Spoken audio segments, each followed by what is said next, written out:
So another terrific men's doubles match in prospect between the pairs ranked 2 and 5 in the world.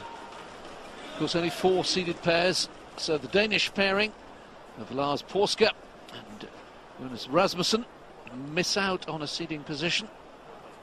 The reigning European champions, they were runners-up at the All England Championships in 2005, and they find themselves up against the pair seeded 3 but have moved up to number 2 in the world rankings since the Olympic qualification period on which the seedings are based ended.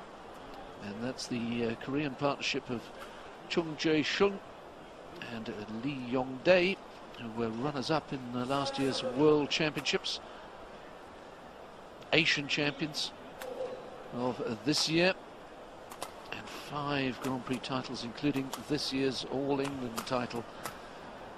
So the thing that really strikes me about the doubles competitions, Jill, is that everywhere we look there are outstanding first-round encounters. Yes, that's absolutely correct. I mean, that's obviously brought about in a huge part by the draw being just 16 to start with. But having said that, you know, I do find it odd that there's only 4 seeds. Of course, the reason that there's only 4 seeds is BWF, the Badminton World Federation, under their tournament regulations, actually stipulate that with a 16 draw you only have 4 seeds. But I think the Olympic Games is different. They've got different rules in qualifying for Olympic Games as opposed to any of the Super Series events, and I think that they ought to think once again about seeding 8 pairs. I think they ought to think once again about having more than just 16 pairs in each of the doubles. But you know, that's probably highly controversial, but you know, these sort of first round encounters should not really be happening. I mean, either of these pairs on their day could win an Olympic medal, and one's going to get no chance. Yeah, it's a very valid point, and I don't want to be dismissive of other nations, far from it, because I'm a great believer in the Olympic ideal includes taking part, not just the winning. But there's a match going on in one of the other courts in the mixed doubles between Poland and the Seychelles, and with all due respect to the winners of that, they'll be through to the quarterfinals, but not a realistic medal chance. So if we're going to have a 16 draw, I think there needs to be 8 seeds, but I agree with you that ideally, as in previous Olympic Games, the doubles draws should be larger. Of course, in Athens, the seeded pairs in the doubles will have byes through to the second round. And maybe that's the answer. Certainly some work to be done, I think, in over the next 4 years to find the ideal format for the badminton tournament in London in 2012.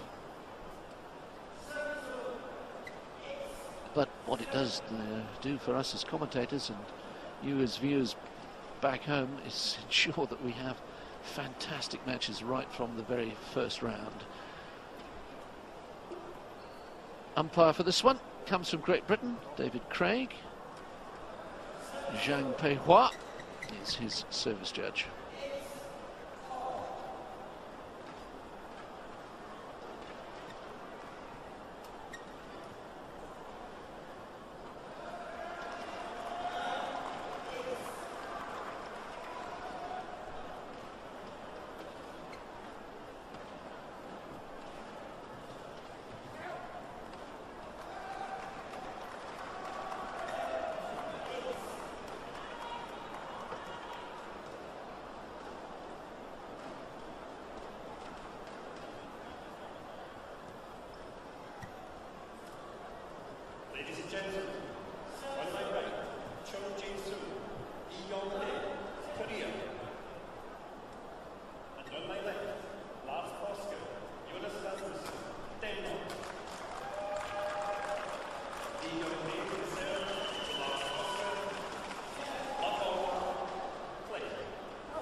Quick glimpse there of the Danish bench, Steen Pedersen, the head coach, and Thomas Storr Thomas Storr, of course, Olympic bronze medalist in Barcelona in the men's singles event, and it's interesting that he too is working with the doubles players.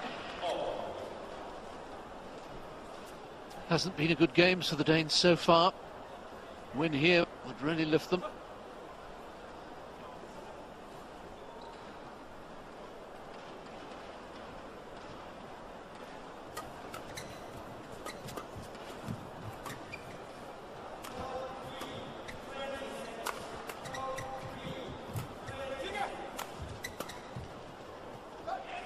Very, very clever from Lars Porska, slicing across the feathers, going for steepness of smash rather than power.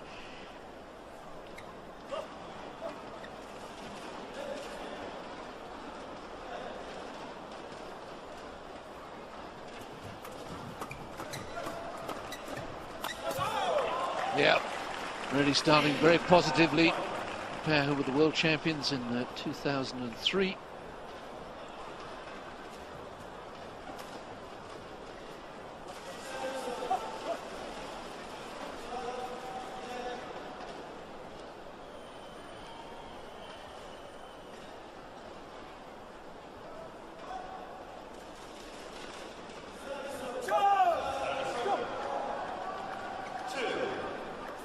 Rasmussen won't be at all happy with that, though. The service fault.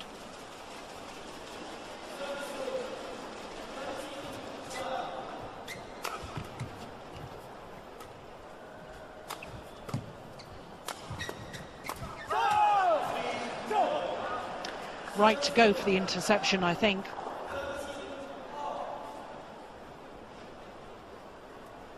I think the European champions must continue to do that. They've got to hunt the shuttle. I think being passive in this men's doubles won't see success from their perspective.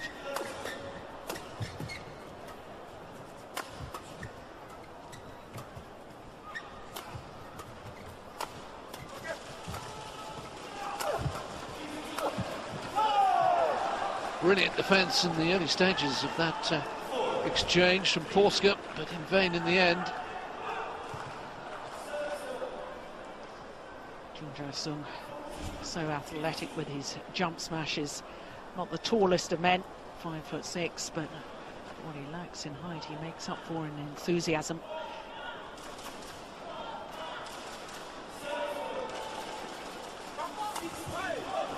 Well, that's good.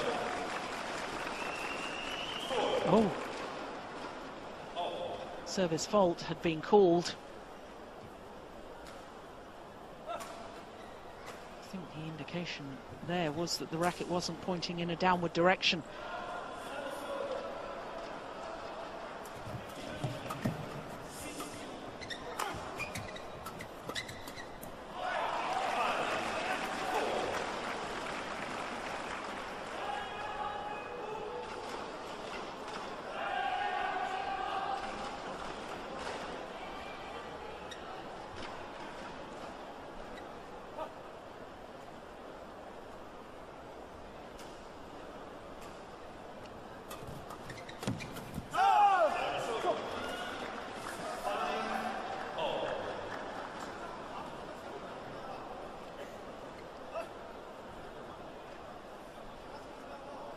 Lee Yong-dae, just 19 years of age. What a talent. He certainly is a talent because, of course, he won 3 gold medals at the World Junior Championships in 2005, the team event, and men's doubles and mixed doubles as well.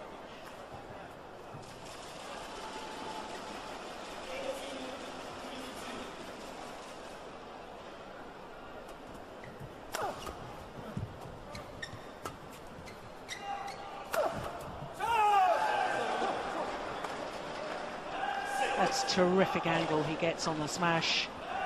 Jung Jae-sung.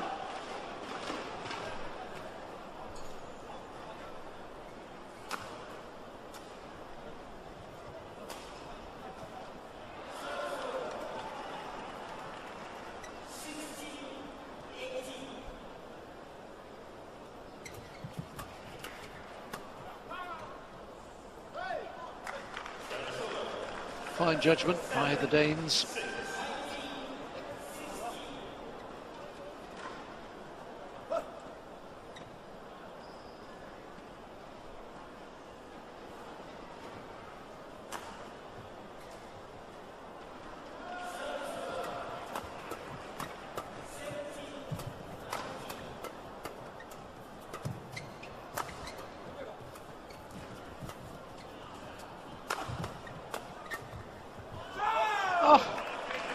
goodness gracious, just missed, but it was unbelievable.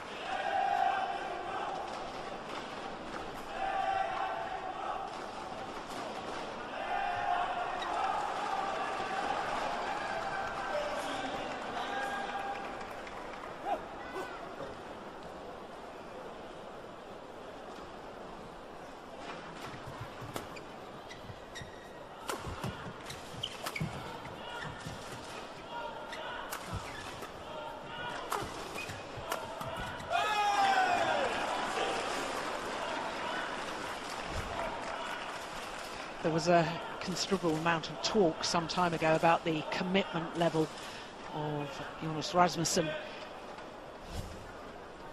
After he won the World Championships, perhaps didn't have his mind focused quite as much as his partner did, and they had a short time when they split up the partnership, but have thankfully got back together again now.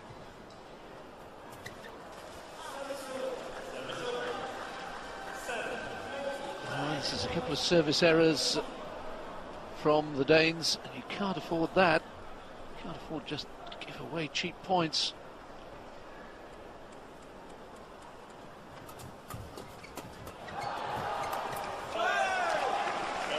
And when Rasmussen is at his very best, he is a master at reading the game and knowing when to come forward, anticipate the nets, try for the interception.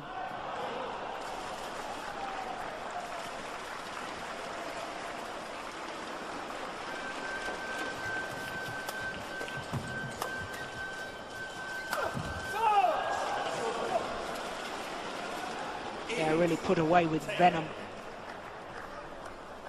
Korean flags in the crowd.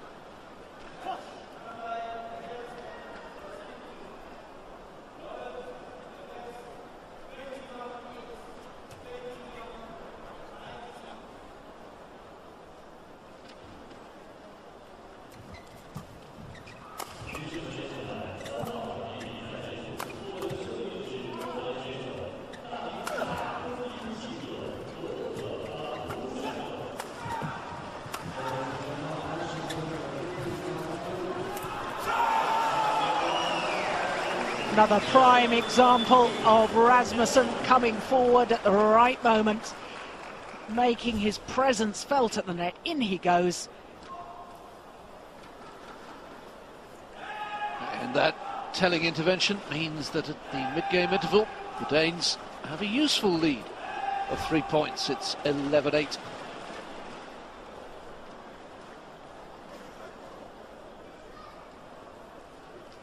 Interesting, the coach for the Korean squad is the reigning Olympic champion, Ah Tae-kwon. Won, of course, the gold medal with Kim Dong-moon in Athens 4 years ago. Promptly retired from the sport and has been coaching ever since. He was a tremendous character on court. He used to wind up the crowd, get the crowd supporting him regardless of what country he was playing in. 11-8.